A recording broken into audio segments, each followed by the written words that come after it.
This feels to me like going out and getting somebody like Carlton Davis without having to trade to do it. But this is a guy that I think you can give a 2 or 3 year deal to. Now, Nate Hobbs, another guy that you can plug in, maybe a little pricey for what he is. But if you bring those two guys in and they're your starters, you're okay. But if you bring those two guys in and next thing you know, you've got Rakestraw and Terrion starting, and those guys are your rotation, you have one of the best secondaries in the league. Listen, man, there's another guy that was almost one of their guys that will sign a 1 year deal. Darius Slay. Uh-oh. How does Darius Slay and Carlton Davis match up? You tell me. Similar. Decently close, I would say. Super similar. So here's what I would say to that. And 1 year deal. And this is for B. Martin, my guy, super chat $20, and the question that he asked is same thing along the lines of matter. How big of a mistake will it be if the Lions don't bring back Carlton Davis? Here's what I would start with. If you don't want to bring him back because of the injury piece that has plagued the Detroit Lions, we act like last year was the first year the Lions experienced injuries. They experienced injuries 2 years ago and 3 years ago. They were one of the worst teams. So if you don't want to bring him back because of the injury side of things, 2 injuries. He got his broken jaw. Maz, hear me out. What happened before that? I don't remember, to be honest with you. Tore something. Oh, forearm. That's what Was it it? was. It's Yeah, I know forearm. it's Like, he had another 2 way. injuries. You're right. He has forearm. He has jaw at the end of the season. So if you're scared of that, then fine. With that being said, what I saw out of him, Darius Slay at this time and juncture is not what Carlton Davis is. Physical at the line of scrimmage, still can run with these DB and still has that moxie to talk that stuff. Darius Slay is now a little older, so now it's an old man smart game. It's kind of like when Stephon Gilmore played against A.J. Brown. He was bad the rest of the year, but for that one game, he knew what he had to do because A.J. had been running his mouth. That's what Darius Slay is. So the 1 year deal side, yeah, Slay will come in. But you need a guy like Carlton Davis. When you got Justin Jefferson, whoever the hell Green Bay Packers are going to go against, and then the Chicago Bears have DJ Moore, Keenan Allen, both really talented wideouts, you don't want to worry about your number one DB. The DB that's going with all the guys. The DB that's running across the formation with insert number one receiver here. With that being said, I just need a guy that I trust. And based off what I saw last year, I trust Carlton Davis. If they can figure out a price point, because this is going to be a rude awakening for a lot of players in this offseason. Wide receivers, they're not going to get paid like they think they are. Right. The money is coming backwards. Deals like Christian Kirk ruined it. You look at all these wide receivers that gotten paid. I saw this stat somewhere. Out of all the wide receivers, the top 8 contracts, he got like 1 playoff win this past season. All these guys making 30 and 28 and 29, 1 playoff win to show for it. So they're in for a rude awakening. But getting back to Carlton Davis, if they can have a reasonable price point, once he gets through it all, you know the team, and I'm not making the same mistake, that's all Michigas for right now. If they can come to reasonable terms, he's the guy. I saw him. I like him. He's aggressive. He fits the mold here, and he can travel with your number one. Now, Easy, our guy Easy from the heavyweights has been mortally wounded. He loves Carlton Davis, and a name he threw out on fun, I think, is Cam Sutton. Now we got the chat saying, bring Cam back. Bring Cam back. He wasn't one of their guys either, and obviously they cut bait with him. But I wanted to congratulate B. Martin. The first $20 bid today, that. You know what that gets you? Hey. That gets you 10 entries 100%. into the Piston package, sir. the Braylon Parlay Pistons package. 2 tickets to the Pistons and Cavaliers. We're talking second or third row in the lower tier. Parking, and, of course, dinner at Joik Bell's place, Parlay. And that is going to be on March the 28th, is it? Yeah. March the 28th. So the most money for the month Against the Cavs. gets that. But now he has got 10 entries to get in that. And he has the lead for look what Anson's got, the Braylon Edwards rookie card, which will be signed live on the show in the 3 o'clock hour. So congrats to B. Martin. The plug and play part, shout out to B. Martin. Definitely appreciate you. We're going to keep this thing rocking and rolling. The part about the plug and play, and that's what Brad Holmes is trying to do. And yeah, Howie Roseman does it to a certain extent, but they're plugging and playing like all pro type players. At some point, when does the conversation change, or when does the approach not even change, just evolve? When does it need to adapt? Like, all right, cool, here's another 1 year plug and play. Here's another 1 year plug and play. And now it's not working. The draft definitely works for Brad Holmes. But here's a great conversation for us. How can Brad Holmes evolve? in that regard, in terms of maybe I do spend a little money, maybe I do a 3-year deal because I believe in this process. Is that something that you want to see out of Brad Holmes, or you could see happening this season? I like your use of the word evolve. Yeah. And I believe that we are seeing the new evolution of how to build a team through the eyes and actions of Dan and Brad. These guys are building a team like they used to build teams, like Dallas did 25 years ago, like Pittsburgh did our entire lifetimes. And what you're seeing now is other teams start to adopt what the Lions have done, whether it's fourth down attempts or whether it's building through the draft and not getting caught up in these exorbitant contracts and these deals where you give up all kinds of draft capital. So I do believe that there is an evolution of Dan and Brad, but I believe they're setting the pace. And I believe that... I would disagree with that. Well, the pace setter has to be Howie Roseman. Regardless of what you like about this strategy or not, Howie Roseman is but the pace setter. let's look where the Lions franchise was 4 years ago. Okay. This is the most maligned franchise in professional sports, period. Yeah. And the roster and the salary cap situation and contracts that these guys inherited was a JV Division II college team, basically. So it took some years for them to get through. No one expected the Lions in 2023 to be an NFC finalist.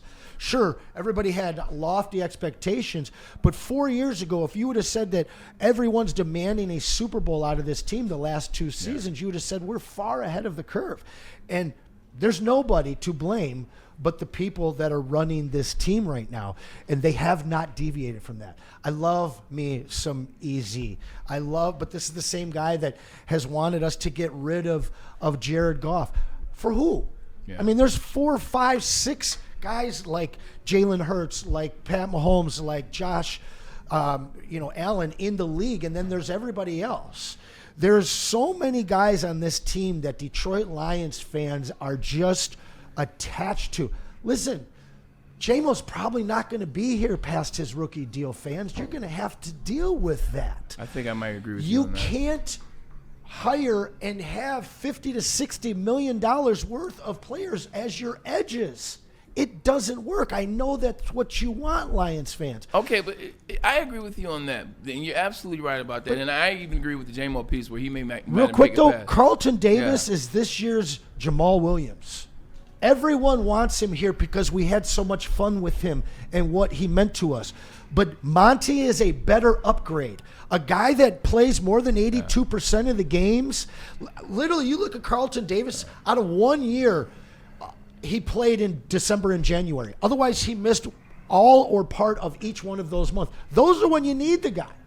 So to me, this just screams, who are we attached to versus who makes the most sense for Dan and Brad. Hey, by the way, Randall Smalls with another nickel in there. I was about to get to that. All right, go ahead. Just waiting Sorry, guys.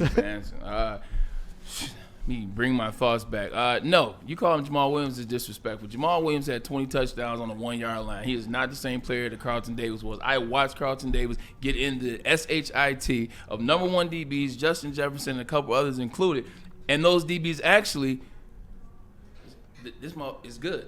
So, no, I disagree with that. But getting back to the draft and Brad and them setting the pace and setting the tone, we've been trying to build this D-line in the secondary for 4 years. Yeah, but they've been spending everything on offense. I understand, but the plug and play, Cam Sutton, plug and play, Mosley, plug and play for 2 years. Another one in we're just talking about with I can't even think his name now. The guy we're talking about, Carlton Davis. Oh, okay. Another plug and play guy. Like how many Davenport on the right hand, plug and play guy. Let me ask you this. At some point, you had we've been fighting for the D-line secondary 4 years, and what are we doing in year 5? D-line secondary. But see, I don't think that we've been fighting for our defense. Last year was the first time that you saw them fight for their defense. They traded a third rounder to get a number 1 CB in Carlton Davis. They spent all their picks on defense. Obviously, we didn't get a chance to see what Rakestraw was. Terrion, I think, is on the right path. Speaking of that, shout out to Randall Small. That's what you said. Randall Small, there's no way to start building this is a new one, actually. I got to go back. So what are we doing with Terrion, Rakestraw, and Amik? Holding pattern. That was a question from Randall Small. Sorry, I didn't want to get away from it. Terrian's your number 2 DB. Like, Terrian is your number 2 DB drafted in the first round last year, who you're still trying to decide, can he be a number 1? Whoever you bring back, Carlton Davis or insert player here, will be your number 1. Ennis Rakestraw will be your third backup to Amik Robinson right now. But do you feel comfortable with that as your secondary, what I'll be asking you? No. Terrian's 2, whoever you sign is 1, and then Amik could be 3 as of right now. Okay, so 2 questions. What do you 2 think that it would cost to re-sign Carlton? Because based on his words, 10 plus a year. I'm thinking 15. Free agents outside of Carlton Davis. Wait, we're talking Carlton Davis value. You want to stay there? We got to stay there. In terms of the number per year? This is a dividing factor with Lions fans right now. We need you guys give me a number. What do you think it'd take? I feel like based on his words, 12 to 15. And with the salary cap moving up, I'm seeing him wanting $14-15 million. So too much. My question is this. It is too much. Can you get Darius Slay and Kendall Fuller for 16-17? Because I'll take those 2 over Carlton, 82% of games played Davis all day long. Okay, who's going to be your defensive line? Who's going to be your rush edge? Because that's going to depend on what DB I want as well. Because if your defensive edge, in terms of the opposite of Aiden Hudson, you won't need a DB. You said, that's where I'm going. If you're not going to be that stout at that position, then Darius Slay is not going to cut it for me. If you're going to be stout at that position, obviously we know what's off the table, and that's fine. But if you're going to be stout, if you're going to stack up, I don't want Bosa. He's a culture killer. I don't like him. But if you're going to throw a couple bodies, Darius Smith, bring him back. Go out and get a Khalil Mack, who we'll get to, or somebody else. Now, if you're going to do something like that, then fine. You either got to stack the deck, or you got to get Trey Hendrickson in on that other side. Yeah, and I think they double dip with their first 2 picks in defense. Yeah. I think they'll both be defensive line. Not O-line? They'll get an offensive lineman. I'm not sure it's going to happen in the first 2 rounds. They got Mahogany, in the 5th, so maybe they can get somebody a little bit later. Yeah, and then Manu, they got in the 3rd or 4th. Yeah, so they traded up to get him in the 3rd round. There's some names that we'll get to here in a minute. We got top 10 free agents that the Lions like. There's a name on there that I think would take care of everything that you're worried about. Carlton Davis, for me, I'm not giving him more than $13 million. Nope. Hell no. Nothing more than $13 million. And if he's mad about coming here for 13, even more reason I don't want him. Also, 100%. Also, too, as a former player, it's not all about the dollars. At least it shouldn't be. For the smart players that get it, sometimes you sacrifice the cash for the culture, for the team, for where they're at, what they're going to do, the winning. All that in me supersedes the money, especially if you're arguing about $2 million. The Detroit Lions are the franchise, one of 2 that did that is the destination right now in the NFL for players. So he'd be smart to sacrifice and to have a good conversation with them. Extension, but yeah. Hey, we missed this on Rando Smalls as well. Thanks, Rando. There's no way to start building like Brad and then switch it to Philadelphia's way. That's what he is saying. All I'm saying in return to that, Rando, is we don't want to do it the Philly way. We'll keep drafting like we're doing. I'm just saying take a break this year. Trade the draft picks and get a guy like Myles Garrett. That's all I've ever been saying. You don't have to work your team like Philadelphia, although it works, by the way. Just check. 3 Super Bowls in the last 7 or 8 years. So I don't know what to tell you. I disagree, too, because it's not the Howie Roseman way and switch it. At the end of the day, Howie Roseman evolved. He's been doing it longer than Brad Holmes, so eventually it turns into this when players get longer than 2. They're building through the draft much like the Lions are. Look at all the players they drafted. Oh, my God. All the stars, the Milton Williams is on the market. They drafted him. They drafted all these other players. So there's a lot of drafted players, but over time you have to bring in free agents like an A.J. Brown or like a Saquon Barkley, Zach things Bond. like that. It happens over time. That's all I'm saying. I guess my question is what is the difference between the way that Philly is built and with the way that the Lions Philly's are built? not afraid to because go make just to me, last year Philly could have traded the picks that turned into Cooper DeJean as well as Kenyon and turned it into a guy with a $25 million contract that is on his last year deal coming in now. That's not what they've done. I'm on board with Rando. That's because the players they wanted were there to draft. Well, sure. And they did a hell of a job. Well, but they didn't know they were going to be there. They knew that they were good enough at identifying talent that they had confidence in their ability to go out and pick 2 impact players, whether they were starting or not. They knew they were going to be there, and they went and they got them with those picks. Like Cooper DeJean maybe doesn't go that high if not going to the Eagles. They went ahead and pulled the trigger on Quinyon Mitchell at that pick, much like Brad Holmes knew he wanted Jahmyr Gibbs. So he went up and got Jahmyr Gibbs. So it's the same thing, I assume. I see them remarkably similar, Yeah. and I think that there's a great parallel with them 2 years ago making the Super Bowl. Last year, again, I've said it many times, the unceremonious early exit. That's panic mode. That's where most franchises go and make that big trade, but they didn't. Yeah. They stuck to what got them there, used those picks to bring in some new young defensive players. They go and win a Super Bowl, and they're not stretched by one guy that they traded a bunch of capital to get.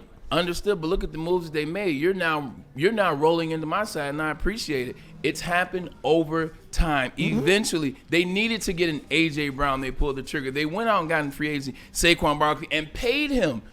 And then paid him again because of what he did. Like, at some point in time, that is going to occur for the Lions. The only reason why we're saying it's so much different, or we don't need to be the Eagles, is because the Lions haven't had a superstar that you bought in from another team and it worked. It hasn't happened yet. So for Lions fans, even yourself, it's like, no, we don't need to do that. At some point, you will.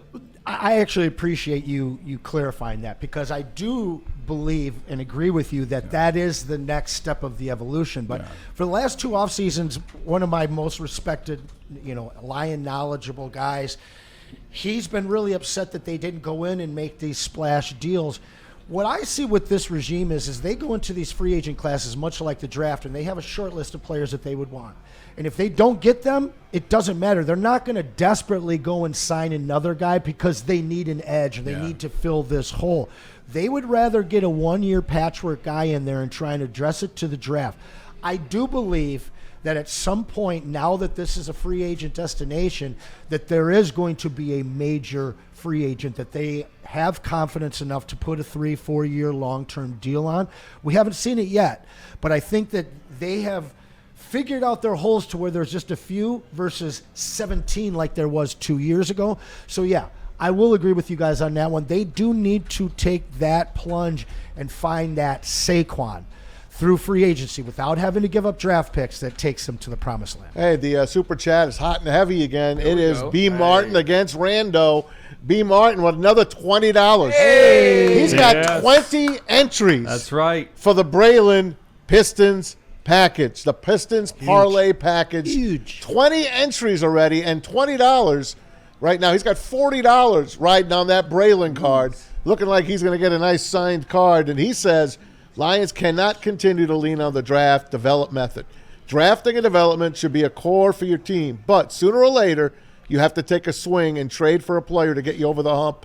F dem picks. I'm putting a big like on that one for B. Martin. And Rando Small says, would the Raiders take our first this year and next and third and next for number 6? I say they would. Rando wants to move up to number 6 and draft a young defensive tackle. He'd rather go young than He old. wants to give the same package it would take to get Myles Garrett to take a question mark at 6? I don't think that would get Myles Garrett. Those just 2 firsts just and 2 thirds? Because you guys were telling me it would take less the other day. They're giving us their number 1. So it's we're giving them. I mean, do you want to take a stab at who you might get at 6, or do you want Myles Garrett for the same price? Well, you don't have to ask me. You know what I want. I knew. I'm just telling you that. Thank you to the guys for chipping in here. And thank you to the chat. If you're following us on YouTube, you can also follow us along on Twitch and Twitter. If you don't know about the Super Chat game we got going, we've got an amazing Pistons package at the end of the month. Over the whole month, anytime that you pay into that Super Chat, you're going to get tickets to get drawn.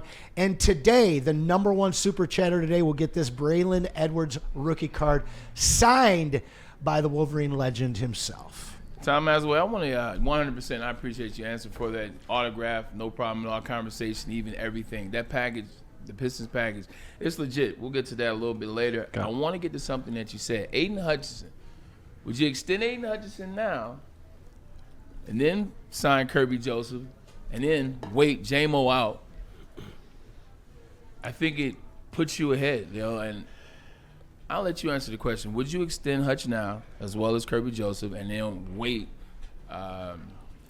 J-Mo out? So 2 years ago, I came in here during the offseason. We just come in on Thursdays, bring some hot eats and hot takes with the heavyweights. And that was one of my first questions was, do you re-sign Goff now? Now, Easy was not on board at all at that point.